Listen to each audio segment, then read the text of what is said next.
آج ہم اس شخص کے بارے میں بات کرنے جا رہے ہیں جس سے دنیا نہ صرف ڈرتی تھی بلکہ اس کا خوف لوگوں کے دلوں میں بہت زیادہ تھا۔ چاہے ان کے پاس اٹامک بم نہیں تھے مگر پھر بھی دنیا کو لگتا تھا کہ اس ملک کے پاس بہت سارے اٹامک بمز ہیں، اور اس کے علاوہ دنیا کو لگتا تھا سارے جدید ترین ہتھیار یہ بنا چکے ہیں، اور نہ صرف بنا چکے ہیں بلکہ یہ اسرائیل اور دیگر ملکوں کو ان سے نقصان بھی پہنچا سکتے ہیں۔ اور کچھ خطرناک قسم کے بیان بھی انہوں نے دیے تھے جس کی وجہ سے ساری دنیا ان کے پیچھے پڑی ہوئی تھی۔ جی ہاں، تو ہم بات کر رہے ہیں صدام حسین کی۔ صدام حسین وہ نام جو کہ ڈکٹیٹر کے روپ سے بھی جانا پہچانا جاتا ہے۔ یہ وہ صدام حسین ہیں جنہیں عید کے دن پھانسی دی گئی۔ عید کے دن جب انہیں تختہ دار پر لے جایا جا رہا تھا تب یہ درود شریف پڑھ رہے تھے، اور اس کے ساتھ جب انہیں پھانسی دی جا رہی تھی اس وقت انہوں نے کلمہ شہادت بھی پڑھا۔ اس طرح 5 دہائیوں تک حکمرانی کرنے والے حکمران کا خاتمہ ہو گیا۔ وہ صدام حسین مارا گیا جس نے 2 ملکوں میں نہ صرف حملے کیے بلکہ اپنے اقتدار کو بچانے کے لیے بے شمار طاقت کا استعمال کیا۔ صدام حسین جس نے پوری دنیا کی طاقتوں کی آنکھوں میں آنکھیں ڈال کر اپنی جرأت کا مظاہرہ دکھایا۔ اس کے خوف سے نہ صرف اقوام عالم کے لوگ ڈرتے تھے بلکہ اس سے بہت زیادہ متاثر بھی تھے۔ یہ صدام حسین انہی لوگوں کی سازشوں کا نشانہ بن گیا، اور اس کی موت پر بہت عجیب منظر دیکھنے کو ملا کہ اسی کی عوام کے لوگ اس کی موت پر جشن منا رہے تھے اور کہیں اس کے ساتھی رو رہے تھے۔ صدام حسین کی موت کے بعد ابھی تک عراق سنبھل نہیں پایا۔ بے امنی عراق کا مقدر بن چکی ہے، کبھی داعش تو کبھی کوئی اور فسادی تنظیمیں عراق کی عوام کو چین سے نہیں رہنے دیتی۔ کبھی کہیں فساد ہوتا ہے تو کبھی کہیں دھماکے، اور کبھی کہیں لہو بہتا ہے اور کہیں بھوک کے فاقے۔ بے امنی اس ملک کا مقدر بن چکی ہے۔ یہ کہانی ہے صدام حسین کی جو عراق کا صدر تھا، جس نے تقریباً 24 برس تیل سے مالا مال ملک کی حکمرانی کی۔ عراق میں اس کو کوئی چیلنج نہیں کر سکا۔ اگر کہیں سے اس کے خلاف بغاوت کی آواز اٹھتی تو صدام حسین وہیں پر وہ آواز دبا دیتے۔ صدام حسین کا خوف اس قدر تھا کہ صدام حسین کے مخالفین ان کے نام سے بھی ڈرتے تھے۔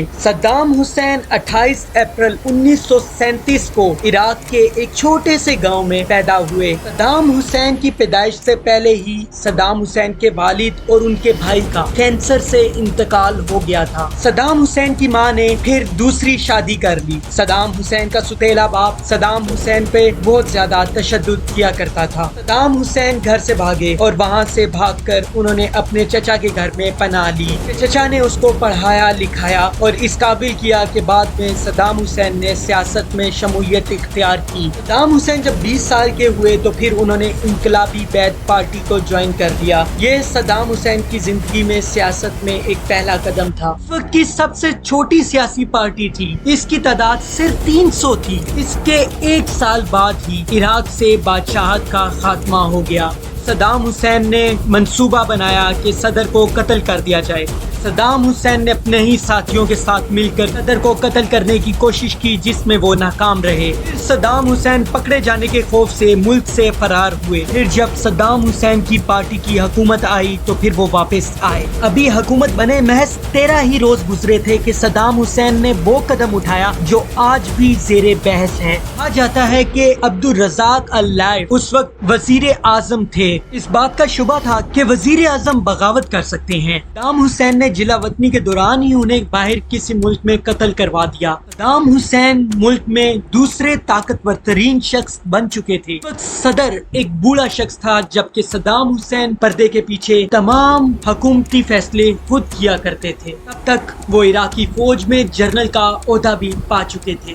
صدام حسین نے صدر کو استعفیٰ دینے پر مجبور کر دیا اور یوں خود وہ اقتدار میں آ گئے۔ اب صدام حسین عراق کے صدر تھے اور خود فوج کے سپاہی سالار بھی تھے۔ صدر بنتے ہی صدام حسین نے اپنے ارد گرد سے غداروں کا صفایا کرنا شروع کر دیا۔ 16 جولائی کو صدام حسین صدر بنے اور ٹھیک 6 دن بعد 22 جولائی کو صدام حسین نے پارٹی کا اجلاس بلا لیا۔ اجلاس میں پارٹی کے اندر ڈبل گیم کرنے والے 68 پارٹی رہنماؤں کے نام سنائے گئے۔ عام 68 لوگوں کو غدار کا لیبل لگا کر بعد ازاں ان کو فائرنگ اسکواڈ کے ذریعے سر عام قتل کروا دیا گیا۔ ادھر صدام حسین حکومت میں آئے اور دوسری طرف ایران میں امام خمینی اقتدار میں آئے، اور دونوں کی پرانی مخالفت تھی جو کہ اب بہت زیادہ شدت اختیار کر چکی تھی۔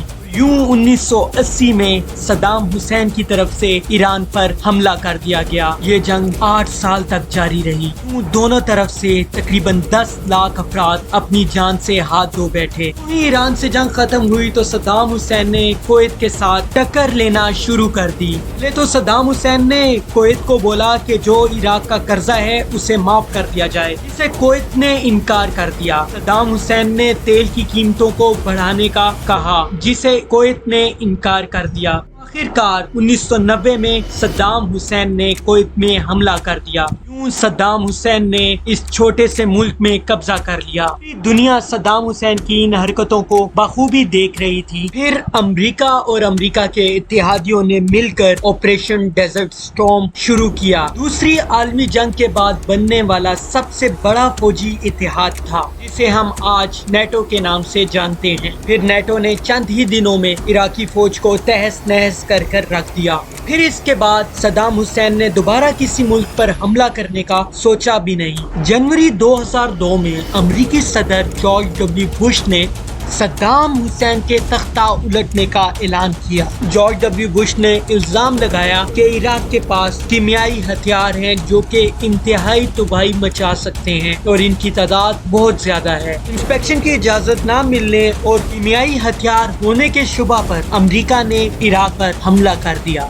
3 ہفتوں میں عراق کے صدر صدام حسین کی 24 سال کی حکمرانی بکھر گئی۔ عراقی فوج کا کوئی اتا پتہ نہیں تھا، حتیٰ کہ صدام حسین خود روپوش ہونے پر مجبور ہو گئے، جنہیں کئی ماہ تک امریکی فوج ڈھونڈتی رہی۔ اپریل تک عراق میں امریکہ کا مکمل طور پر قبضہ ہو چکا تھا۔ صدام حسین روپوش تھے اور ان کو ڈھونڈنے کے لیے امریکہ نے آپریشن ریڈ ڈاؤن شروع کیا۔ سرچ آپریشن میں ہر طرح کی ٹیکنالوجی کا استعمال کیا گیا۔